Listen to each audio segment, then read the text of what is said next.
지금 우리 주식은 송프로입니다. 오늘은 2026년도 8월 27일 목요일이고요. 자, 오늘 증시가 마감이 됐습니다. 자, 소문난 잔치, 과연 그 기대감의 결과는 어떠하였는지 우리 같이 한번 뚜껑 열어서 같이 한번 맛을 봐보도록 하겠습니다. 과연 이게 맛있는 맛이었는지 아니면 별 볼 일 없는 맛이었는지 같이 한번 시작해 보도록 하죠. 간밤에 마감했던 뉴욕 증시는 전일 대비 0.21, 0.08 소폭 하락하면서 보합권에서 마감이 됐습니다. 우선 봤을 때 GDP나 그 다음에 PC나 먼저 나왔던 지표들은 견조하게 발표가 되면서 연준의 선택폭을 다소 넓혀줬다라는 긍정적 데이터를 확인할 수 있었습니다. 무슨 얘기냐면 인플레이션에 대한 압박은 분명히 존재하지만 그 압박이 있다고 해서 실질적인 경기가 돌아가는 데 있어서 크게 저항이 없었다. 아주 쉽게 이렇게 이해를 하시면 됩니다. 그렇기 때문에 연준 쪽에서도 인플레이션 때문에 너무 조급하게 금리를 결정하지 않아도 되니 금리에 대한 여파가 줄어들었다. 이렇게 해석하시면 쉽게 이해되는 경제 지표입니다. 아울러 장이 마감된 엔비디아는 실적 발표는 일단 13분기 연속 예상 상회한 데이터 나왔고요. 962억 달러가 나왔습니다. 별로 볼 일 없다고 말씀드렸죠. 이미 뻔한 데이터고 실적을 우려하는 사람이 있으면 그건 비정상입니다, 여러분. 실적은 전혀 우려할 것이 1도 없고 향후 가이던스랑 이런 측면들을 시장이 많이 기다리고 있었겠죠. 근데 그 데이터는 눈에 띄게 잘못된 측면은 보이지 않았습니다. 그래서 순조롭게 갔습니다만 역시나 주가의 움직임을 봤을 때 또 시간의 거래에서 움직이는 걸 봤을 때는 눈에 띄는 아직 결과치는 나타나지 않았습니다. 그게 왜 그런지는 또 잠시 뒤에 같이 보도록 하고요. 일단 지표가 좀 뒷받침됐기 때문에 4.7대 있었던 국채가 4.6대로 이틀째 이어지면서 다소 스테이블하게 가고 있는 상태고요. 국채가 일단 위로 올라가면 올라갈수록 연준은 부담을 느낄 수밖에 없는데 경제지표가 해당 국채 상승을 저해시킬 수가 있고 이게 어떤 효과를 더 불러일으킬 수가 있냐면 일단 바이백 매입에 대한 규모를 늘리겠다고 했지만 아직까지 매입하지 않았다라고 말했던 것이 불과 이틀 전이었고요. 그 얘기는 실질적으로 국채를 매입을 오히려 덜 하는 게 좋을 수도 있습니다. 왜 그러느냐 하면 구집이 재차 비용을 들여서 운영할 필요가 전혀 없는 거거든요. 그런 측면을 봤을 때 국채가 좀 안정되는 것이 좋긴 하겠으나 아직까지도 높은 국채 가격인 건 분명한 사실이기 때문에 아마 연준 쪽에서는 매입하려고 하는 의도를 보일 가능성이 높을 겁니다. 죄송합니다. 재정부에서는요. 자, 그래서 다시 내용 보시면 국제유가도 일단 3일째 좀 떨어지고 있어요. 떨어지고 있고 하지만 소폭 기술적 반등을 보이기 시작하고 있는 과정에 있거든요. 그러니까 이 점이 좀 조심스럽습니다. 이 점이 좀 조심스러운 것이 유가가 드랍하게 된 계기는 어떤 거였죠? 미국 정부에서 중동 쪽으로 대사관에 다시 사람을 제가 그림 하나 그려드릴게. 대사관 직원들, 대사를 보내겠다라고 했던 부분이 중동 이슈에 대한 해결책, 해법 이런 기대감이지 않았습니까? 근데 그런 상황에서 봤을 때 이 구간 자체가 그러니까 쉽게 말하면 국제유가가 재차 이제 특별한 이슈가 없다 보니까 제자리로 회귀하려고 하는 성질이 좀 나타나죠. 다시 말하면 강제 조정을 받았으니 다시 좀 올라가려고 하는 성질을 보였다. 이렇게 보시면 좋을 것 같고요. 그러하기 때문에 지금의 국제유가는 주가적 관점에서 보면 약간의 부담감은 있다. 약간의 부담감은 생길 수 있는 그런 부분이다. 이렇게 좀 생각이 들어지는 부분이 있네요. 일부가 있고. 자, 그래서 이제 PC 쪽인데, 이 PC 쪽 데이터는 조금 더 우리가 봐야 됩니다. PC 쪽 데이터는 봐야 되는 게, 일단 개인 투자자가 아니죠. 개인 소비자들이 소비율이 계속 좋긴 한데, 결국은 어떤 내용이 있냐면 인플레이션 자체에 대한 압박력은 여전히 있다는 데이터입니다. 그러니까 눈에 띄는 추이 변화가 없죠. 그러니까 여전히 기존 스탠스는 계속 갖고 있는 구조이기 때문에 여전히 연준 쪽에선 기다릴 수밖에 없는 입장이고, 결국 이제 이번 주 금요일 연준 의장, 워시 의장이 해당 부분에 대한 데이터에 대한 해석치를 말하는 부분이 중요할 것 같습니다. 아마 해당 해상치는 굉장히 긍정적으로 말을 해줄 가능성이 높습니다. 뭐 시장에 대해서도 그렇고 긍정적으로 언급할 가능성이 높은데, 아마 채권 매입에 관련돼서 부가적 설명을 할 수가 있겠죠. 하지만 이미 어느 정도 상호 간에 소통을 했기 때문에 그렇게 시장에 저해되는 발언은 안 하겠습니다만, 물가가 어느 정도는 안정세를 유지하고 있다는 것은 현재 상황에서는 연준의 선택지가 넓어졌다. 금리를 인상해도 그만, 안 해도 그만, 이런 느낌이라죠. 자, 이제 젠슨왕이 등장했습니다. 역시나 뭐 안 봐도 그만. 사실 제가 엔비디아 실적 이제 잘 안 보거든요. 13분기 연속 매출 신기록 행진을 했고요. 2분기 매출은 106% 급증하면서 데이터 센터 매출이 결국은 전체 매출의 거의 80% 정도를 차지하면서, 이 젠슨왕 CEO가 컨퍼런스 콜에서 여전히 AI 거품론이 있지만 AI 수요는 여전하고, 하지만 지각 변동 가능성을 이야기했습니다. 새로운 방향, 새로운 성장, 이런 방향성에 대해서 이야기한 만큼 어찌됐든 엔비디아도 새롭게 퍼져나가기 위한 준비 작업엔 착수한 것으로 보여집니다. 그러다 보니까 최근 들어서 젠슨왕 CEO가 계속해서 기업 인수에 좀 관심을 많이 갖고 있는 부분들, 우리나라에 있는 기업 뭐 라벨리오라든지 이런 기업들에 관심을 좀 두고 있다는 측면들이 왜 그런 이유인지도 알겠습니다. 왜냐? 사업의 확장성을 좀 깨하기 위함이라고 평가가 됩니다. 여러분, 이 부분을 제가 저희 회사에 같이 있는 식구들한테도 많이 이야기해주고, 밥 먹으면서 토론도 해주고, 같이 공부하는 식구들한테도 토론을 많이 해주는 부분인데, 좀 이해를 하나 하실 필요가 있어요. 13분기면 1년이 분기가 4분기잖아요. 그러면 4라고 나눴을 때 하면 3년이거든요. 3년 동안 팔았다는 얘기, 3년하고 한 달, 3개월이네요. 자, 그런데 여기에서 좀 주목해야 될 건 뭐냐면, 지금 여러분 지금 제 거 영상 보고 계신 거 있죠? 휴대폰이 보통 휴대폰이면 2년 약정을 하시거나, 그쵸? 근데 물론 엄청나게 자주 바꾸신 분들은 2년에 한 번씩 무조건 플러스 알파에서 바꾸시기도 하는데, 2년 이상 쓰시는 분들도 많이 있습니다. 그렇죠? 2년 이상 쓰시는 분 많이 있으시고. 근데 이제 AI 칩에 사실은 비용이 많이 들어가는 거는 그래픽 카드 같은 것들인데, 컴퓨터 쪽으로 가게 되면, 그러니까 GPU라고 그러죠. PC 쪽을 가면 여러분 PC 언제 한번 바꾸세요? 이 생각보다 이 서버가 됐든 개발 PC가 됐든 생각보다 이 데이터 센터가 한번 구축되면 이 추가적으로 그러니까 업그레이드를 하기 위해서 소규모는 매입을 하지만 초창기만큼의 매입을 안 합니다. 꽤 오랜 기간 씁니다. 최소 10년 이상 쓴다고 생각하셔도 관계가 없어요. 그러니까 우리나라도 이재명 대통령 오면서 GPU를 확보하라고 했지 않습니까?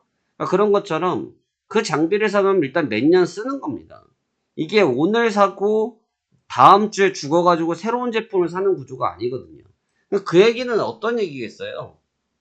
제가 오늘 컨퍼런스 콜을 듣고 그 중에 이제 몇 가지 워딩을 신경을 썼는데, 특히 그 엔비디아 측에서 이야기를 했을 때 무슨 얘기를 좀 기대를 했었냐면, 지각 변동이란 단어에 굉장히 좀 무게감을 느꼈습니다. 지각 변동. 무슨 얘기냐? 이제 살 사람 다 샀다는 뜻이죠. 이제 살 사람 다 샀다는 뜻입니다. 네, 그렇기 때문에 추가적인 매출을 만들어내거나, 또는 아까 말씀드렸던 것처럼 새로운 기업들을 인수해서 기술을 협작해서 소비를 촉진하지 못하면, 네, 이제 신기록이 멈출 가능성이 슬슬 고조되고 있다는 뜻이기도 합니다. 아마 제가 이렇게 영상 찍어 놓으면 여기저기서 쫓아와서 저의 욕을 엄청나게 할 가능성이 아주 높지만, 늘 말씀드리지만 저는 데이터로만 시장을 이야기합니다. 감정 없고 이성도 없습니다. 그냥 오로지 숫자로만 이야기하는 사람이기 때문에 드릴 수 있는 얘기인 것 같습니다. 참고해 주시고요. 필라델피아 지수는 실적 기다리면서 0.2%, 아마 개장하면 오늘 본장 개장하면서 좀 더 상승할 기대감이 좀 있네요. 그래서 간밤에 엔비디아는 소폭 조정받아서 마감됐고 메타, 마이크로테크놀로지, 샌디스크 모두 좀 올라오긴 했지만 보시다시피 실적 기다리면서 크게 방향성 잡지 않았고 크게 방향성 잡지 않다 보니까 혼조세 속에서 차분하게 마감되었습니다. 일본 키옥시아 홀딩스가 5% 어저께 좀 조정을 받았었는데 5%가 올라왔지만 여타 종목군들의 상승에 대비해서 니케이 지수는 상승폭이 없었다고 볼 수가 있겠네요. 하지만 역시나 반도체 관련 섹터들은 좋은 흐름을 만들어줬고요. 환율이 약간 밀리고 있어요. 다시 환율이 지차 밀리고 있는데 지금 이렇게 보시면 최근에 1380원대에 놀고 있죠. 이게 조금씩 계단식으로 하락을 하고 있기 때문에 다음 레벨 때는 1370원대를 자리를 좀 잡으려고 하는 시도가 오늘 좀 보여지지 않았냐 생각이 드는데 환율은 1350원이 깨지기 전까지는 아직은 꼼짝 말아라 입니다. 아직은 뭔가 결정할 수 있는 환율은 아니라고 생각이 들고요.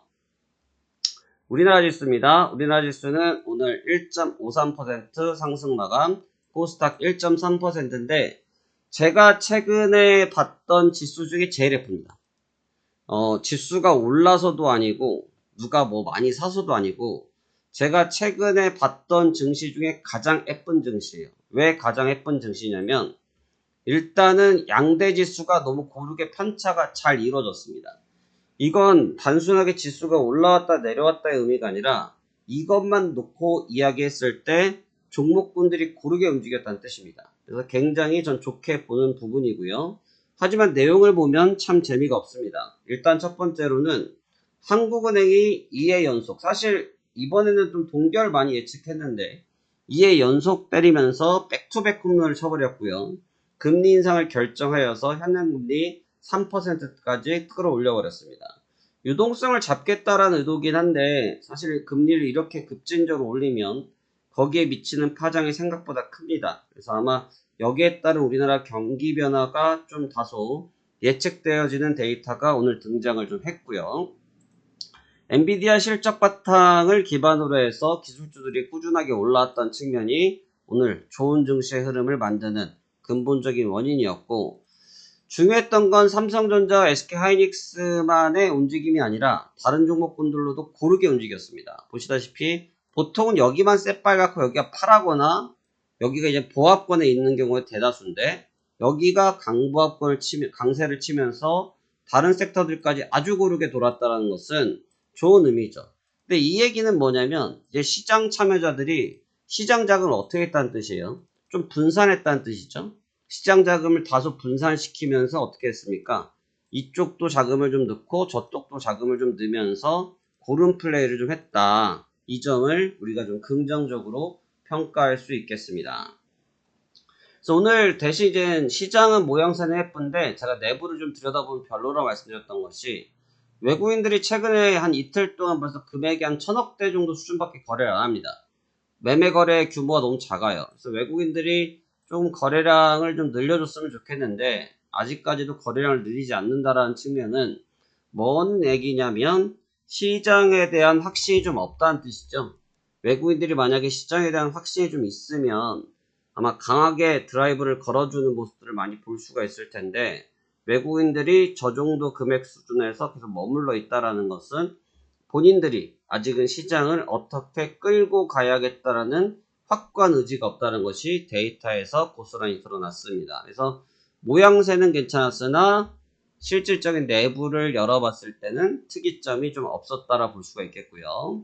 그래서 오늘 지수는 보시는 바와 같이 아침 시초가에는 엔비디아 성향 따라서 갭상승 출발, 하지만 급조정, 재차 반등, 하지만 다시 조정을 받으면서 차분하게 강보합권에서 마감이 됐고요.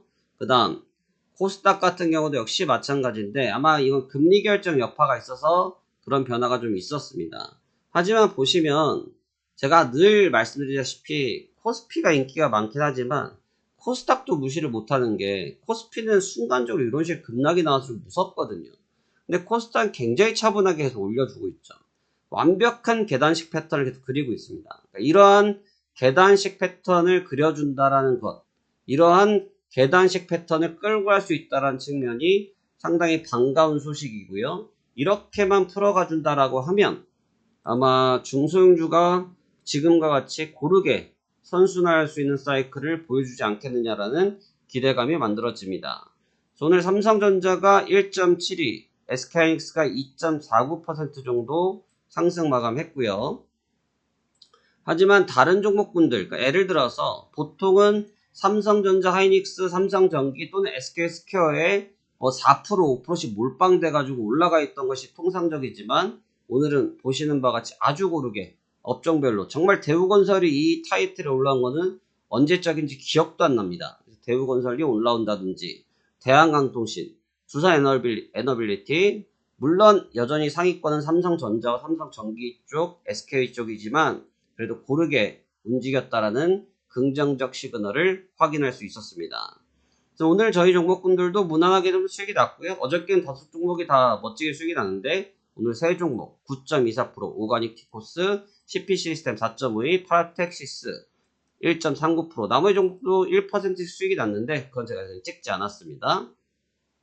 그래서 오늘 관심주 베스트 5인데 최근에 제가 계속 좀 무거운 종목군들을 하나씩 꼭 끼워 넣습니다. 최근에 무거운 종목군들이 수익을 잘 뽑아주고 있거든요. 그래서 무거운 종목군들도 꼭 한 번씩 가져가도 좋을 것 같아서 일단 에이펙트 5,700원 기준 4,500원 라인까지 잡아주고요. 8,600원 무는 전략이고 LS 에코에너지 47,500원, 42,000원, 56,000원 라인까지 기대해봅니다. 그 다음 세아 메카닉스 4,500원, 3,750원, 6,000원 기준 잡아주고요. 아이텍입니다. 7,500원, 6,000원, 9,000원 기준까지 잡아줍니다. 동국 SNC 1,400원, 1,050원, 2,100원까지의 기준을 잡아보는 전략을 가지고 왔습니다. 그래서 오늘의 한 줄 평입니다. 참 엔비디아 실적이 13분기 정말 상상도 할 수 없는 금액, 상상도 할 수 없는 기간 동안 꾸준히 성공하고 있는, 성장하고 있는 기업입니다. 그래서 그 기대치가 매우 높겠지만 결과적으로 봤을 때 오늘 무슨 엄청난 난리가 나서 주가가 막 폭등하고 그랬을 거라고 예측한 사람도 많았거든요. 하지만 차분한 상승, 평상시와 비슷한 정도의 상승, 오히려 보면 좀 재미없었던 증시였습니다. 그래서 너무나 우리가 시장 데이터 재료에 대해서 막연한 기대를 하기보다는 절제를 통해서 풀어가는 점이 좀 더 유리하지 않겠느냐 이런 생각을 좀 가지고 있고요. 최근 저희 채널 통해서 입장하고 계신 분들이 많이 계신데 그러한 분들 계속 참여하셔가지고 저희가 종목군들 올라오는 부분들 빠르게 제가 설명드리고 있고 중요한 포인트들은 제가 자리 비우지 아니하고 설명드리고 있기 때문에 여러분들 실전 매매에 꼭 참여 도움이 되셔서 여러분이 좋은 수익 내셨으면 좋겠습니다. 오늘 말씀 여기까지 전달해 드리도록 하겠고요. 저는 내일 찾아뵙도록 하겠습니다. 감사합니다. 송프로였습니다.